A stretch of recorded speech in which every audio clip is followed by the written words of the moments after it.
Pabna general হাসপাতালে প্রসবকালে নবজাতকের মাথা বিচ্ছিন্নের অভিযোগ পাওয়া গেছে। রোগীর পরিবার ও হাসপাতাল সূত্রে জানা যায়, পাবনার আতাইকুলা গ্রামের দুবাই প্রবাসী মোহাম্মদ রমজান খাঁর স্ত্রী শিউলি খাতুন তৃতীয় সন্তান গর্ভে ধারণ করেছিলেন।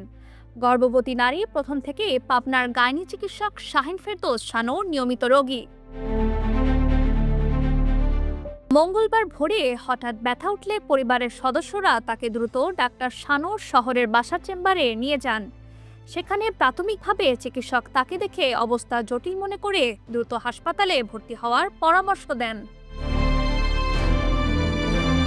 এ সময় রোগীর স্বজনরা তাকে হাসপাতালে ভর্তি করেন।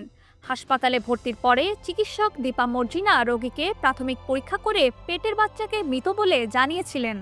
তবে পরিবারের সদস্যদের দাবি, প্রসবের সময় নবজাতকের মাথা বিচ্ছিন্ন হওয়ার পর তাদের জানানো হয়েছে বাচ্চাটি পেটে মৃত অবস্থায় ছিল। এই ঘটনায় পাবনা জেনারেল হাসপাতালের গাইনি বিভাগের জ্যেষ্ঠ চিকিৎসক নার্গিস সুলতানাকে প্রধান করে ৩ সদস্যের একটি তদন্ত কমিটি গঠন করা হয়েছে।